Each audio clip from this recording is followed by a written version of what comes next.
You are live. 6, 5, 4, 4, 3, 2, 2, 1. 1. Way! And welcome, ladies and gents, to another StoryForge podcast with your hosts, Dominique Mondesir and Gabriel Rathweg. Yes, sir. 2 authors, 1 mic, epic stories told live like none other. We are the greatest storytelling podcast in the fucking universe. Fuck the world, universe. I said it. This is totally unscripted, off the cuff. We are just telling stories. We're 2 authors. We've been doing this now for over a decade. We both have double-digit books. We have a very, very thin outline. When I tell you a very thin outline, just a couple of sentences, and then we go and we build the story from there. This is episode number 7. We have 7 others. If you want to catch up with the story, please do. If this is your first time watching us, they're all on YouTube, Twitch, and Kick. They will also be come October the 1st. They will be everywhere. But right now, how are you doing, Gabe? Oh, well, I am doing phenomenal, Dom. Doing phenomenal. I am excited to get going with this. I sound such like a friggin' dork, but I'm looking forward to this all week, man. Well, for the last few days anyway. I know it was Sunday. We did one Sunday. We did one Sunday. Yeah. We did one Sunday. Yeah. I forgot to hit record. I forgot to hit record on the OBS. So when I upload this video later on, it's gonna be like the first minute is gonna be going out there. Anyway, life. So life is great, man. Life is great. We can always download it from YouTube and fucking upload it. Yeah, whatever. Life is good. Okay. How's writing going? Writing's going great, man. We've been talking about it. Streaming our writing, man. I've been doing it every day. It's been over a month now. 45 days I've been streaming plus. But I finished the last book I was working on, Mercenary Reincarnated as Jeff. Still in the editing process, but I've found that it's really boring to edit on the stream. It is. So it's super boring. So I switched to started a new book. Started that yesterday. And today just knocked out 3,000 words at 5,000, total. 95 to go. Going to try to finish that book this month. 30 days, knock it out from Chef to Crafter Conqueror book 6 for all those people waiting, which there's a lot, surprisingly. Not surprisingly. People love the series. It's a phenomenal series. I'm a great writer. You are an excellent writer. I'm a creative, talented, surprisingly amazing author. Not even surprisingly. No, it's just great. It's just great. Unsurprisingly. Non-surprisingly. There's a bunch of people waiting. There is a bunch of people waiting. What was I going to say to you? Shit, my mind's gone blank. Bro, how are you that's doing, it. man? No, that was it. You are basically... So, for those who don't know, there's something called NaNoWriMo in November.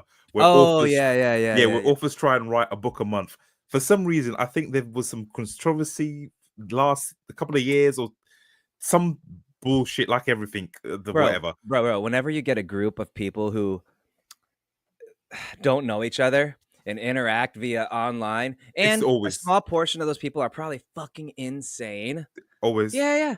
Creatives are, yeah. So for some reason, it I don't know. It just imploded. So I don't think that's even a thing anymore. But for the last, I would say 10 years, all you heard with November was NaNoWriMo, let's complete a book, and it was this big thing, multi-million pound thing, which has just gone away. So you are doing that fucking every month. I'm not gonna lie, bro. That sounds pretty fucking gay. But as a male, a red-blooded American male, I always thought of November as No Nut November. I don't know what they do over the pond there, but us mate, 6 foot we're tall men over here, we fucking No Nut November, man. We hold it in for a month and are angry at the world for 30 days. That explains a lot. No, we bust nuts over here in November. Well, you guys over there doing NaNoWriMo over here, and I'm like, no nuts. No nuts. But no, I know exactly what you're talking. I didn't know it was fucking so much money, dude. Really? What's that? The NaNoWriMo was that much money? No, it was like everything that starts off fun, like Royal Road and everything. Yeah. The more successful it gets, the more exposure and money comes in play.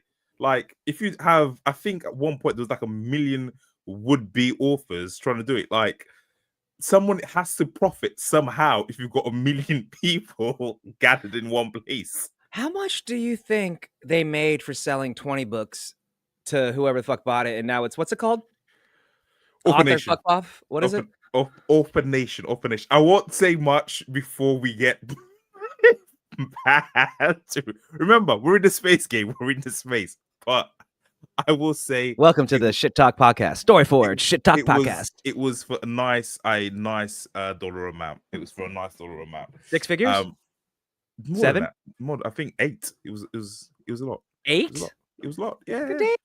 Yeah. You so well, I'm glad I was at the last 20 books, man. That's cool. So you forget how long it's been running, how many people are there, email lists, which you should definitely do. This is a sore subject between both of us. My contemporary here has not got an email list. He has not got an email list. Just free flowing, just letting I don't do any of that shit. Being one of the world.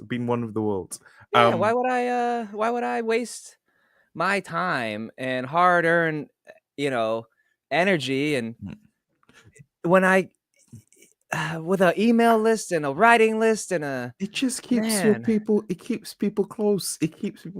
When this takes off, and it will take off, don't forget our social media. Like it's gonna it's gonna be crazy. It's gonna be crazy, bro. I think like I engage with my readers like on Facebook and like Instagram and X, and if they send me an email, I just fucking talk to them. Yeah, I'm like, hey, hey, thank you so much. Here's this man. Like, I guess like when you hit a point, like even if they email me, I got like a email thing from my website, and like, I mean, granted, I don't know where those emails go, but I reply to them on my fucking Gmail. I'm like, hey, Scott P from Minnesota. I appreciate it, man. Book fucking 9's coming out next year. Nah, but like, dude. What I was going to say, I can't remember because it's been a while since I read your book. Do you have a back matter? Like just, it's not even about me, just like. Yeah, so I got joined this Facebook group. Join my YouTube, Patreon. I got, I'm not fucking retarded. Okay, fair. Look, man, fair. I have a different approach to this than I think the others do. You're very, I was going to say autistic. You're very artistic. I am autistic too. I'm fucking. You're very artistic. Artist. Oh, you're very artistic. Have you seen my baseball? I believe, and I think you would agree with me, there's only one way to make it on Amazon, and that's to write 3 books, release them every 2 months or 1 month, however you want to do it. And that's the only way to make it. And you have to have 3 books minimum. You need now it might be 4. I mean, I don't know. It might be 4 now because fucking times have changed. But like, you need to write a lot. If you wanna do this. This sounds again like fucking last podcast. But if you want to do this shit and be a serious author, you've got to write minimum like 4 or 5 books a year. Or if not, big ass books. So I do the opposite. I write big ass books. So I write 2 books, which are like 800 pages each, and that carries me over because they're so big. People takes a while to get. But the algorithm doesn't fucking catch you, man. I know. That's my problem. And my problem is I only put 1 book out a year. Yeah. Maybe 2. I've never put 3. And I'll put 1 out in November and then 1 out in fucking October. I know.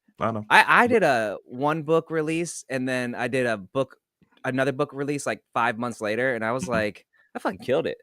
Yeah. So I didn't write fucking 6 months. While you enjoyed your fame and fortune. No fame, no fortune, just like a little tidbit, like I got a little taste. I was like, that's enough. Yeah, you know yourself, yeah. No, I was lazy. I was fucking lazy. I was like, I made it. I just chill out, but that's not how it works. No, if you really want to make it, you gotta fucking put the time in, man. I like this podcast. Like we've done fucking, yeah. I And for those of you who are on the ground floor with us, trust me, I 100% believe this is gonna just blow up. So yeah, it's I was gonna say, I was talking to someone the other day, and it's people give up way too quickly and just don't continue shit. 100% of the fucking time. They don't 99% continue of the time. 99%, Yeah, 100% is a lie, but 99.9% of the time. They get like almost like there and like, fuck this. You know why? What's that? It's the simplest reason. Everybody makes it so fucking complicated. God. Because it's hard. Yeah, it's true. Because people hit a point where it's really fucking hard, and they're like, I just want to hard. chill out. I'm fucking... Yeah. Because I do this shit all the time. And it's hard, and that hard is the representation of the fear of success, because once you do get successful, like, that's scary as fuck to most people. Scary as fuck. Like, yeah. Most people lie to you and say they would love to be successful and do this, but the truth is they wouldn't. No. That's the truth. The truth is just too much. It's too much. Because you're on show. Then you're on show, and people know you, and you're like, yeah. Most people don't want to be the boss. They want to be the sheep. They don't want to be in charge. They don't want to take the fucking take the bullet. You know. Yeah. But anyway, anyway, I digress. I'm great. I'm writing. I'm streaming. That's basically me. Nothing new since Sunday. Do you want to do the recap, my friend? Boy, do I ever. Let's go. Oh. All right. Here we go. Let me do something real quick. Yeah. Let's get this. Let's get some music. Let's get this sound going. Some music. Mute this. Here we go.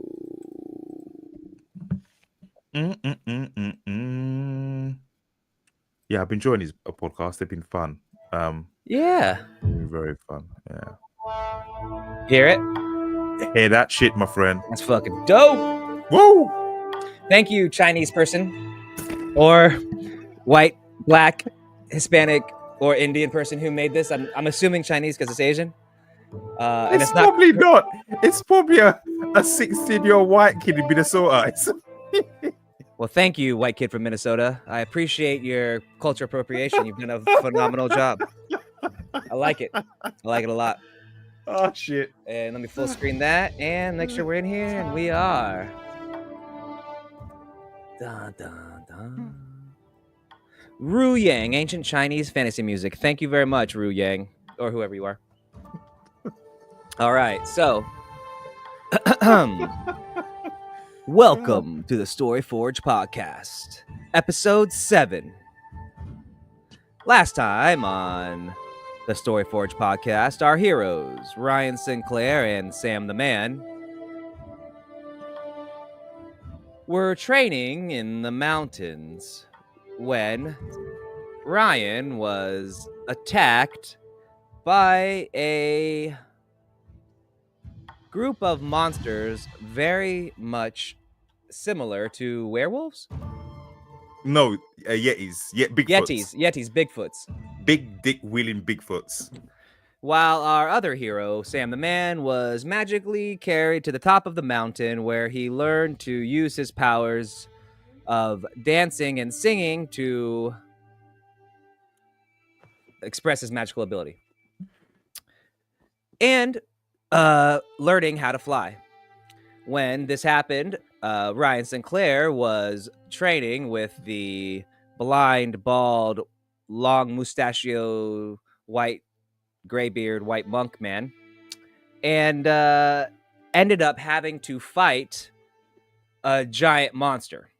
And as Ryan Sinclair was getting his ass kicked, Sam the Man flew down to watch and realized that Ryan Sinclair was fighting himself. Hold on, pause. But I just want to say, for those who are listening in the future, these are all spoilers. So before we always do a recap. So if you've not fucking listened to the previous episodes, stop here and go and fucking listen, because we will spoil shit. Sorry, proceed. Just the last episode, though. Yeah, but some of it, yeah. Just the last episode. That way, if you don't remember what happened last time, but yeah, definitely spoilers. After I was so rudely interrupted.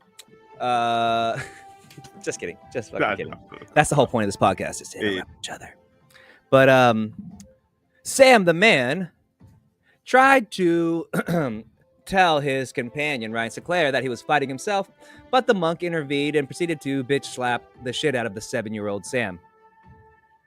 However, Ryan Sinclair learned on his own that he was fighting himself and came to terms with the beast within, overcoming his last trial and earning a new magical ability where he was able to focus magic on his body and his limbs and use it to attack shit.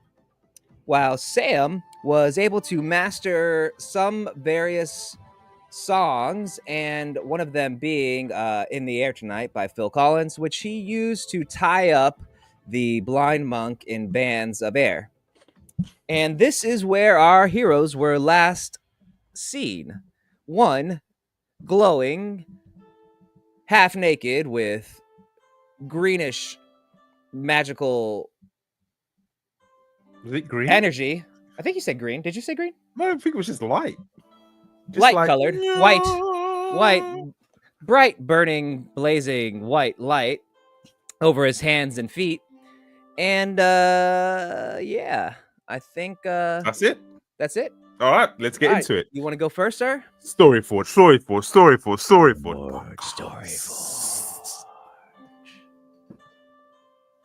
As I hugged myself, not in that way, like every cheesy 90s and 80s feel good movie, and I learned the true meaning of self-worth. The person I was fighting, which was me, slowly dissolved and absorbed into my body. Even saying that sounded fucking ugh. But still, I absorbed myself and got stronger. No Nut November had nothing on me. The new powers I gained while fighting and coming to terms with my past trauma not only allowed me to heal better, but also imbued me with some sort of white force field type magic. I flexed my hands and saw that although I could see them, they still glowed very faintly. I felt powerful, I felt strong, I felt like the fucking man. Fists curling into balls. I beat my chest like Donkey Kong and threw my fist down to the ground. An earth-shattering earthquake ripped the ground, split the ground in two, kicking up dust, debris, and just looked fucking awesome as an earthquake rippled out and knocked Sam the man on his ass and caused the grey-haired monk his beard to flap behind him. As the thunderclap of sound dissipated across the valley, I stood still and got up and looked around myself in shock. The crater I had formed with my bare hands was a good 12 feet in diameter. It was like a meteor had struck the ground. Shit. This is fucking awesome! Walking towards Sam the man, who slowly got up, I offered him my hand. You good, little man? I sat suspended from the blind monk's hand as I held him captive with my air restraints and turned to shout at Ryan when I noticed him jump up and down like a monkey. Immediately, Diddy Kong came to mind as he flapped his arms up and down and then smashed them into the ground. I was so surprised by what happened next. The earth literally exploded. I was knocked to my feet, or to the earth, with the blind monk, my magic spell dissipating. By the time I recovered myself, Ryan was walking towards me and held his hand out. I ask again, are you okay, my friend? Yeah, I'm fine. What in the hell was that? I whined in my 7-year-old soprano. Sweet magic. Sweet Kung Fu, Street Fighter, Dragon Ball Z type fucking magic. Yes, Goku has nothing on me. Okay, you know what you can do with that?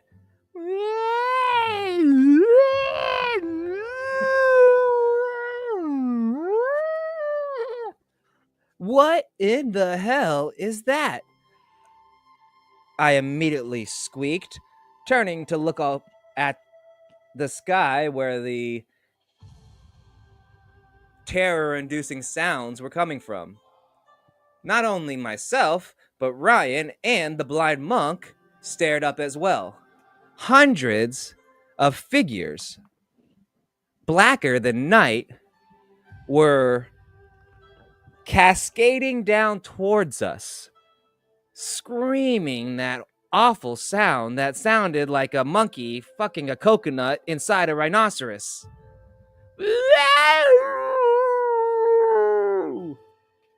I couldn't help it and shivered, my brain feeling like it was melting inside my mind. I turned, squeezing my eyes tight and holding my head. Ryan, can you? What the fuck? Across the darkness, just visible against the stars, were wraith-like beings that put me in mind of what the fuck? Dementors. that put me in mind of the Dementors from Harry Potter. Formless beings with long, elongated faces, mouths open, shrieking. Faint teeth like needles could be seen reflecting the moonlight. Claws for hands, they came in their hundreds. Oh no! You are in grave danger. I guess you either run or fight, said the monk. What are they? Your first entanglement with the nothingness. Why are they coming now? I asked. What? Your display of power is like a beacon through the night. You shouted and called them, and they came. The nothingness is drawn to a threat. You are that threat. Looking at Sam in panic, I could see that we couldn't fight them. Yes, we had powered up per se, but there were only two of us. Will you help, monk man? I listened to Ryan and the monk wax poetically about us fighting or not fighting these monstrosities while my brain literally boiled inside my mind. Fuck that, no more of this. I began singing and stood up tall. I believe I can fly. I believe I can touch the sky. I sang and sang the R. Kelly song that everybody loved and leaped up into the air, bringing my anger and pain up into these Dementor-looking bastards. I kept on singing, I believe I can fly, and interchanging it with my other song that I was singing. As Sam once again sung the anthem to every peer's delight, I knew we were in for a battle. I saw him lift up higher and higher into the sky. No, you idiot! Don't draw attention to yourself. I believe I can. Then I immediately switched my song and went back into fire, launching fireballs from my hands as I fell from the sky, which had the effect on the Dementor-looking bastards of doing absolutely nothing. I watched my gleeful, rage-filled smile melting as I tumbled back down to the earth into a scared, quivering pout of a 7-year-old child. I believe I can fly. I watched Sam, aka the child, flip head over ass, tumble down out of the sky, as apparently his magic powers would not allow him to use two different magics at the same time. He could either fly or he could fire fireballs. He couldn't do them simultaneously. Running and leaping, I caught him out of the air and we tumbled into a barrel roll. Listen, unless you have a fucking idea, don't do that dumb shit anymore. Watch out! I pushed him out of the way as the first Dementor thing sweep down, streaking, claws ripping. Ryan shoved me out of the way so hard, not realizing his newfound strength, that I flew a dozen feet across the courtyard, slamming into a tree. I slid down to the bottom, thinking to myself, this is becoming way too much of a thing. I shook my head and jumped to my feet as a dozen more Dementor monster bastards dive bombed our positions. Ryan, myself, the monk, jumping, dodging, spinning, and getting out of the way as their shrieks tore up their night and their clawed, darker than dark hands reached out for us.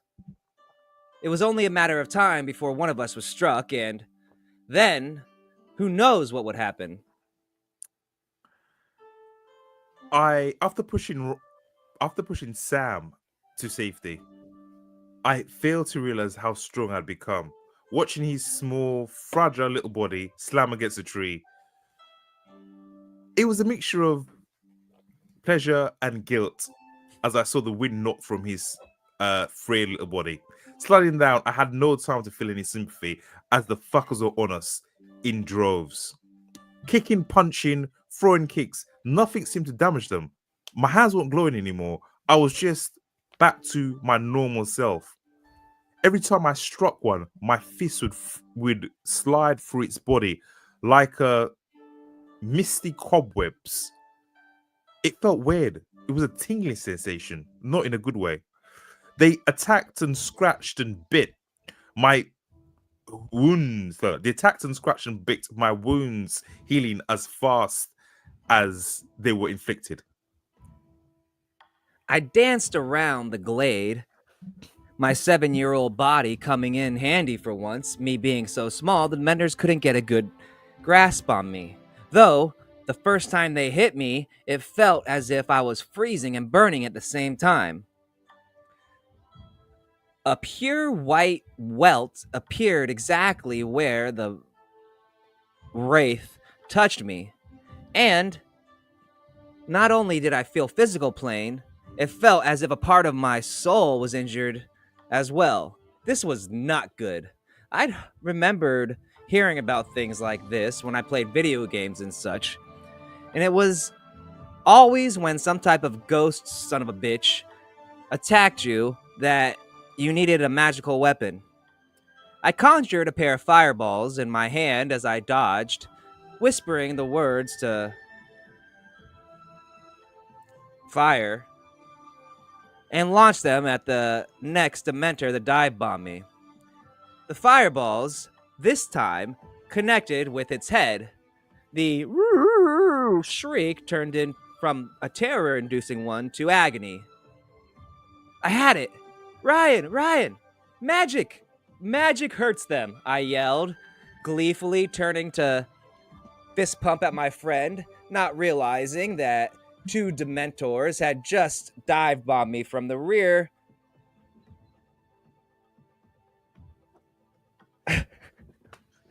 I heard Sam's peep squeak little voice say, Magic hurts them. Okay, magic it was. But for some reason, I couldn't get my body to glow like it once did. I thought and tried to think, what was I missing? What was the thing? Then it hit. I was one. I was enough. I was, as the words "I love myself" came onto me, my body started to glow in a warm sensation as I felt one. I was enough. I was strong. I love myself. A bright shining light burst out across the mountaintops, causing the fuckers to screech in pain. And it was on. Leaping up, I grabbed two of the wraith-like things by the face and crushed their skulls. It felt like a soft sort of eggshell. Screeches echoed through the mountaintop as I leapt from one wraith to the next, snatching heads as quickly as I could. I knew, though, as fast as I was killing them, more seemed to appear out of nowhere. Monk! We need help. What do we do? Oh, you are on your own. I'm very busy, he screamed as he appeared and disappeared like Vegeta fighting Frieza, in and out between Dementor nothing monsters. I heard him shriek as I rolled under a pair of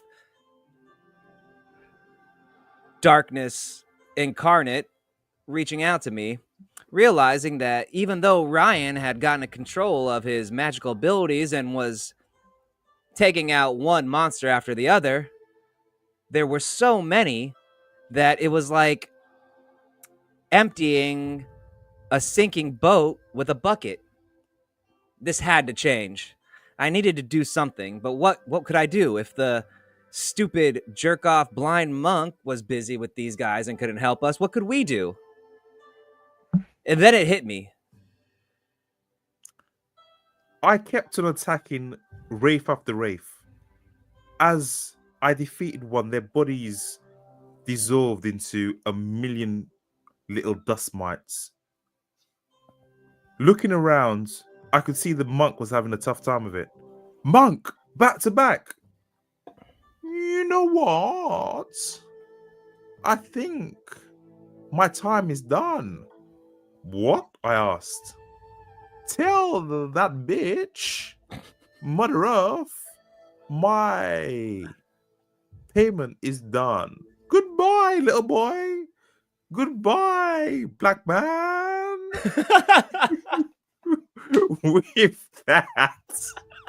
With that, the monk leapt and vanished as he disappeared over the mountaintop. Fuck. Goodbye, the monk screamed as he spun like a pretty princess and flew away over the mountain. Not only was Ryan and myself stunned, but the Dementors, I keep calling them that, but they're not, they're wraiths. The Nothing Nors, as we would later come to know them, for legal reasons, seemed to pause as well. They were also confused by the quick exit of the semi-racist monk, but quickly recovered themselves and turned their attention back to Ryan and myself. Thankfully, I had come up with an idea. Whether it would work or not, well, we'd find out. I quickly began humming my song again. And this time, it worked as I thought it would, and I began floating in the air, dodging the Dementors without stopping my humming song. I called out to Ryan in between taking breaths as I hummed. I have an idea. Ryan turned to me, his face one that showed zero amusement. In fact, I thought the next words out of his mouth he might come later to regret, as children never forget what adults say, especially if it involves their sexuality. Ryan! I screamed again. I believe. He turned to me and I said, hold on! I flew over directly at him as fast as I could, my little 7-year-old hands reaching out and grabbing him. What are you wearing? What are you wearing? Nothing. Nothing. Okay, here we go. Grabbing him by his 1 inch.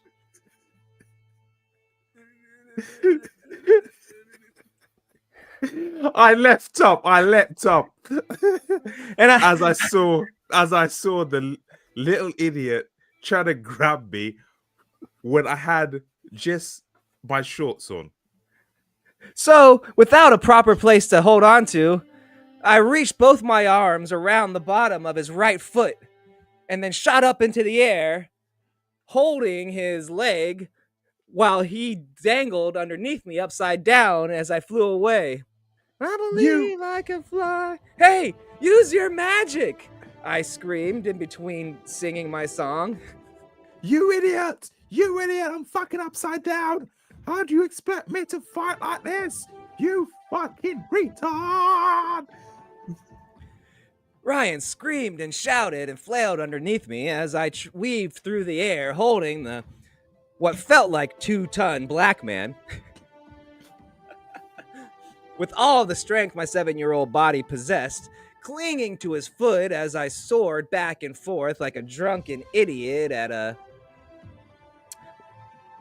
Duran Duran concert. You have to use your magic. I believe I can fly. We weaved, going. Ryan finally stopped screaming at me and turned his anger outward. Fine. Saying the magical words, I love myself, caused my body again to erupt in a glow. Every time the nothing wraiths came towards us, I punched and used one leg to kick. The trouble was, every time I did attack, we found ourselves twisting and turning as my large form was too difficult for the little boy to maneuver. Can you keep it in one direction? I shouted, dropping 20 feet in the air until I was able to mumble my I believe we can fly again and raise back up. I would if you were fucking strong enough to lift me. Why are you a little... Whoa, boy, keep it, they're coming. Over the next half hour, Ryan and I flew back, forth, up, down, left, right, BA, select, start, in no particular direction, dodging thousands upon thousands of the nothings. Every second that passed by, I figured was our last, but somehow, the giant Diddy-acting motherfucker below me took out one of these Dementor nothing guys, not Dementors, with every swipe of his hand and flail of his left foot as I was holding his right one. And then, almost like being shot by surprise, I was out of magic. I just knew it. The mana had left my body. Oh shit! I screamed as our upward ascent turned into a quick plummet from 1,500 feet in the air. 1 minute we're flying. The next, I could only describe as a gut-wrenching feeling of my ass trying to exit my mouth, as that feeling everyone has during turbulence or a plane dropping. Don't fire! As the words left my mouth, all I could think was, what sort of a dickhead trusts a 7-year-old child to carry him in the air? Ryan and I spun, spinning through the air this way and that. Thankfully, we were able to right ourselves somewhat, as I was a few feet above the man. Ryan was still screaming, but had angled himself so his arms and legs were spread out as if he was skydiving. My body did the same, and I tried to yell at him, but my cheeks did that thing where the wind's coming so fast, they just go. I couldn't make out a word. Finally, an idea hit me as the ground closed in. 1,500, 1,400, 1,300, 1,200 feet. We were almost at 1,000 feet when I was finally able to reach out, pull myself onto Ryan's back, and whisper in his ear. Listen, you have regeneration, okay? So when we hit, this is gonna hurt. I pushed back and rode him like Slim Pickens riding a nuclear bomb out of the plane as the ground came forward and forward. With a little boy on my back, skydiving to oblivion, I knew this was going to hurt. Yet somehow, again, I had taken the short straw. As we picked up speed and my eyes watered, I closed them to slits and tried to see what was below me. In the distance, images started to appear from the mist. What looked like what I could only describe as an Asian city. Beautiful temples, pyramids, red flags dancing in the wind. It reminded me of every ancient Chinese movie set I'd ever seen. I pointed. I'm gonna aim for the highest tower. Prepare yourself. No, you fucking idiot. Aim for the lake. The lake. Too late. The tower is coming.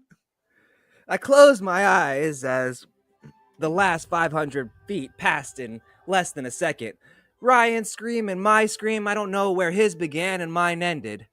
What I do know is the moment that his body hit the top of that tower, my mind went blank. The first impact felt like my body disintegrated into nothingness.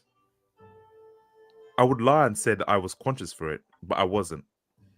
I hit like a ton of bricks, like Tyson punching someone in the face, like being slapped by a pimp. It was just awe-inspiring. The first 6 floors I smashed through went in a blink of an eye as dust and debris trailed behind me. I only hope that the little man was protected through most of it. Bang, bang, bang, bang, bang, bang, bang. Floor after floor, ceiling after ceiling, we crashed through until I slowly felt my body stop. And then, without another bang, we landed and I slid across a beautiful tile floor, sliding on my stomach and opening my eyes very slowly. In front of me was the most beautiful sight I'd ever seen. The first hit knocked me unconscious. The second one woke me back up. The next 5, well, let's just say they were uncomfortable. Thank all the gods that be, though, Ryan was a lot tougher than he looked. And the shockwaves somehow from falling over 1,000 feet and crashing into a giant stone and wood tower somehow all went into him. I'd have to thank him later, if he was alive.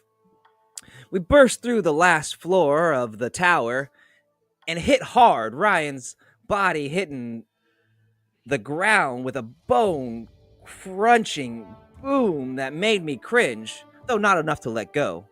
Then, his body kept sliding this new surface, smooth and soft, I noticed, as I looked around, peeking from his back, that it was marble. We slid to a slow stop, like coming to the end of a slip and slide, and I slowly sat up and looked around the room we were in.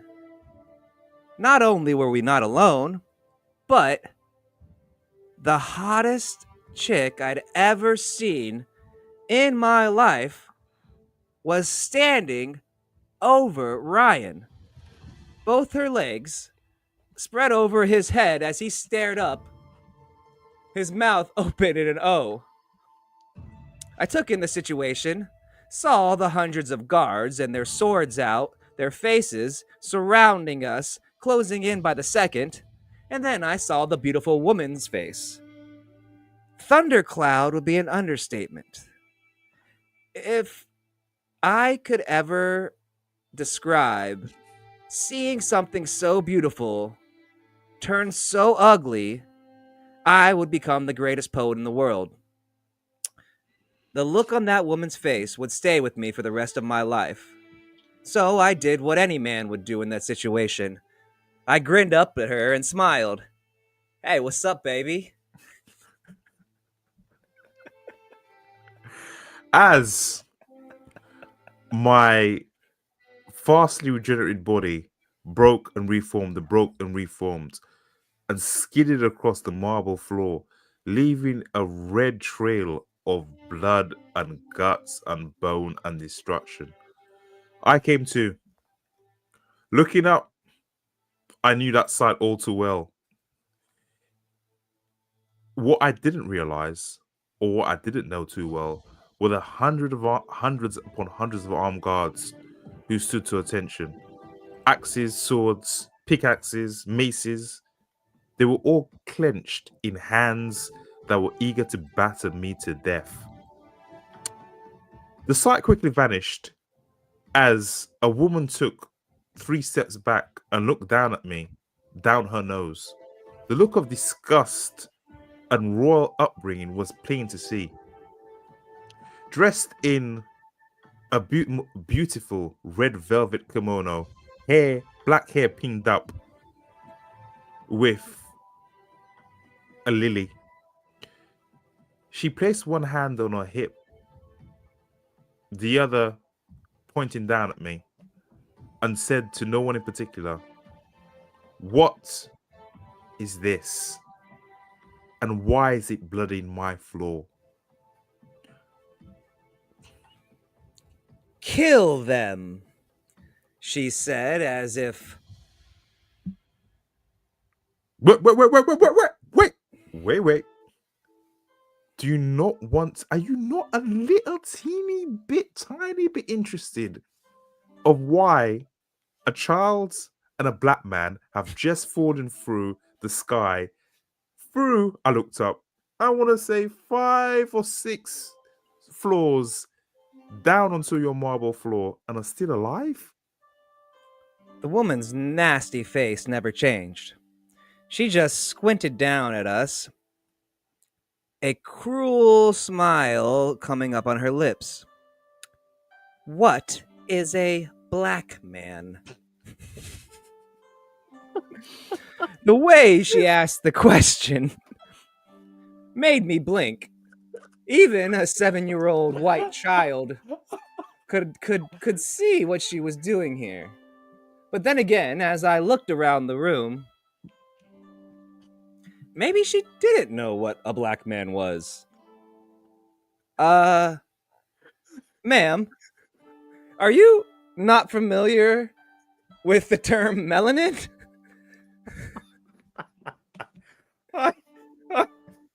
Too shocked to answer. I looked around at the guards, the woman in question, and saw that they were all of some sort of Asian descent, I want to say. Being of Korean Japanese descent myself, I had assumed these people were of similar ethnicity. But upon closer inspection, the thinner features, the pointier ears especially, and the off-colored eyes showed me that maybe we weren't dealing with humans. And, as was my inclination, I blurted out the first thing that came to mind. Are you fucking elves? Oh shit! You're some motherfucking elves. I looked astonished as the elven woman gracefully took another couple of steps back. She held out her hand, and in it was placed a thin rapier. Swishing it about, I could almost hear the blade cut in the wind as she pointed rested the tip of it underneath my chin and lifted my gaze up. I ask again, why you, foul beasts, are dirty? Hey! Enough of the foul beasts. I'm just a simple black man looking to save. The beautiful elven woman, the nasty but beautiful elven woman, grabbed a rapier from her attendants and flourished it like an expert. Then, flashed forward, bringing the blade underneath Ryan's neck and leaned forward, pushing the tip into him. As this was going on, I began singing under my breath. I believe in miracles since you came along. You sexy thing, you sexy thing. Closed my eyes and kept singing. A moment later, I could feel my magic working. When I opened my eyes, the nasty woman's face had changed. Gone was the disgusting frown and twist of her lips, and in their place was a loving, if dopey, smile as she stared down at Ryan. The sharp tip of the rapier falling from his neck as her eyes turned from glares to curiosity, going from his face downward. As the little man behind me hummed a delightful tune, the magic he worked seemed to enchant the woman, the elfin woman. Slowly she lowered the rapier from my throat and gestured for it to be taken away. In its place was placed a towel. She knelt down beside me and started to dap my face, clean it. When she was done, she attended to Sam. Confused, I didn't want to ruin the situation. Oh, you poor things. I'm so sorry. What has happened? Where are my manners? The woman's demeanor did a 180 and she practically cooed over us. I saw the guards looking at one another questioningly, and the attendants as well. I better start making a move or they'd probably do something about this. Ryan, I don't know how long I can do this. Get us out of here. As I kept humming the song, I'm believing miracles. I slowly got up to my feet and grabbed Sam by the scruff of the neck as I slowly walked backwards, step by step by step. Thank you for all your help. Apologize about the hole in the wall, by the way, a hole in the ceiling, by the way. We will take our leave now. Blessings to you and your family. Da da da da. Quick exit stage left. Wait, where are you going? No. The woman, now running towards Ryan, her arms open with not quite love in her eyes, more like manicness. I'd seen that look in many a woman in my day, and they said it was love, but I knew the truth. It was insanity. I'd seen... Stop! You cannot go! I have just found you, she said. I have just found you and I will not let you go. Oh, shit. I looked to Sam, whispering under my breath. Motherfucker, did you just cast a love potion? I don't know, man. It was that or death. I believe in miracles. Slowly backing up bit by bit, I could see the manic craze in her eyes. This was not going to end well. For every step back that Ryan took, the woman stepped forward. The guards, following their liege's demeanor, encroached as well. Soon, Ryan and I were backed up to the exit doors of the throne room, with the guards surrounded us in the front and the insane lady just feet from us. Thank you again, mademoiselle. Do I happen to find your name? I asked. She looked at me again, praiseful eyes, taking us both in. My name is the madam. But you may call me wife. With that, she pointed at us, and the guards rushed forward. At the same moment, Ryan kicked backwards with his foot, activating his magic. Oh, pretty wife, there is many a deed I need to do. You cannot take me. I have things to accomplish. Turning on my heel, I grabbed Ryan and shoved and threw him over my shoulder as I sprinted. The sounds of the guards' feet pounded against the marble, echoing and echoing. I sprinted, left, right, turning, looking for an exit. Guards came to my left. I punched one in the throat and kept on going. I saw my destination ahead. Right, Sam, hold on, I said. This ain't gonna fucking be pretty. Sprinting ahead, I saw a window that was closed shut with very thin wooden shutters. Barreling ahead, head down, I launched myself and little man forward as we crashed through. This is gonna fucking hurt. I held on to Ryan's neck for dear life as he barreled through the hallways of the elven castle, punching soldiers as we spun this way and that. It was all I could do to just keep my hands around his neck. I felt a little bad. I was probably choking the man, but he was also a dick right now. But we kept moving, and finally we got to the second floor. Ryan yelled back, "Hold on, this is gonna hurt!" We jumped into a wooden fucking portal. Jumping through the portal, we broke through. My body splintered and bleeding, but quickly reforming. As we leapt through the window, I found like we were only on the second story. Below us was a magnificent looking fountain. Fucking water. Where have you been all my...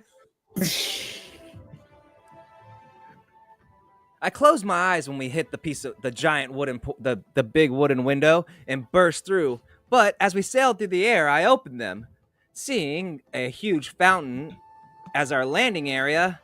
That wasn't what caught my attention. It was the multitude of screams and shouts coming around us, along with the thousands of nothingness dementors that were attacking the castle. I'd completely forgotten about those fuckers. And that thought was the last thing I could think of before we hit the water, and it was freezing.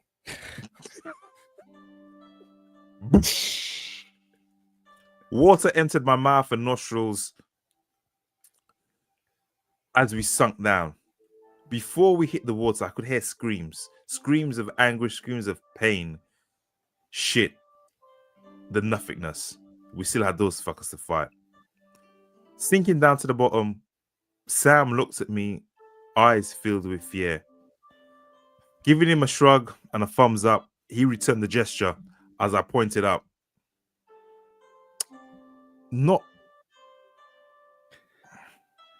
I took no breath because I was underwater. My cheeks burst out like chipmunks. My eyes worried. What the hell were we gonna do? But I was able to catch Ryan's face, and he gave me a thumbs up, which somehow made me feel better, and I returned the gesture. Then he reached out, grabbed me, and pushed off with his muscular legs, launching us out of the fountain and a dozen feet into the air. You son of a bitch! We landed in the courtyard. spraying water everywhere. Guards who were interested in us no longer cared as they dealt with the swarms upon swarms of nothingness. I could hear a screech of rage as I looked behind me and saw the Empress looking down at us, then at her city. Whatever spell Sam had casted had long vanished.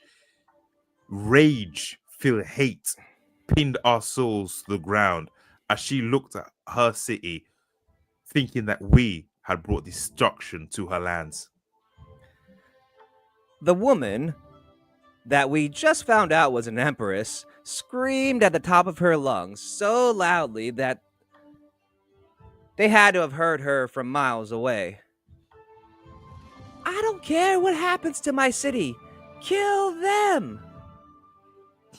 The guards, fully engaged with the nothing, looked between us and their empress as if she lost her mind.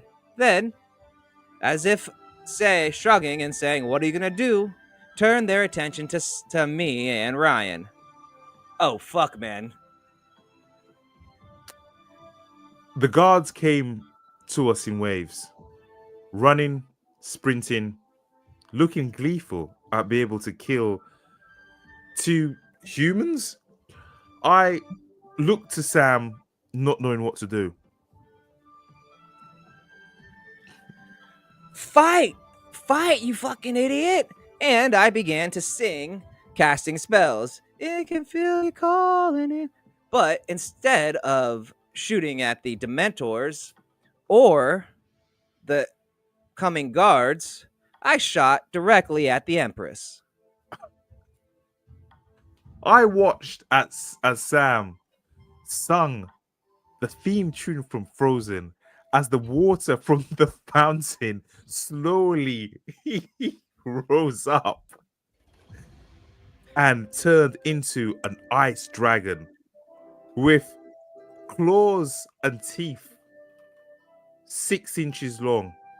It span in the air like every fantastical Asian looking dragon that have you ever seen on fireworks night, and crashed towards the palace, attacking the window that we had just exited out from. Let it go, let it go, I sung at the top of my lungs.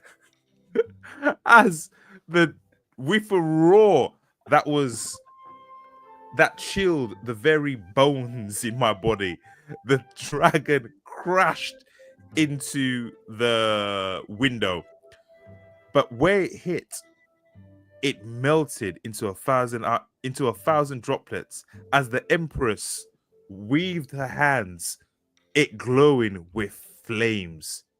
She looked at us, acknowledgement and understanding. "Champion!" she screamed. The way the Empress negated my magic surprised me, but her reaction to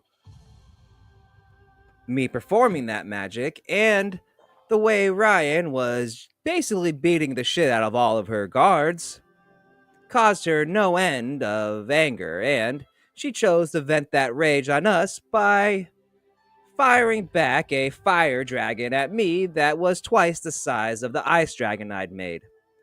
Oh shit. I turned and began to run, right at Ryan. Go! The little shit had decided to attack the Empress, and now he was running with his tails between his legs. Grabbing him over the shoulder, as his little legs couldn't run far, I sprinted for everything I was worth. I felt the roar and I felt the heat behind me as a dragon that made his look like a shit paper mache came at us with vengeance.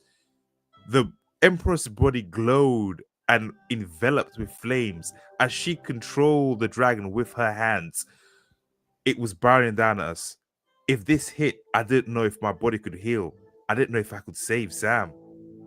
At first, I could tell Ryan was pissed that I'd shot an ice dragon at the Empress, but the Godzilla-sized Asian fire dragon chasing us around the courtyard, burning the shit out of friend and foe alike, had taken his attention off of me for the moment. We dodged and ran around with me over his shoulder, staring at the incoming dragon, barely missing with every attack. A foot here, 6 inches there. Ryan barely able to stave off a snap of his jaws by activating a blast of his bright, brilliant magic. The dragon destroyed everything around it.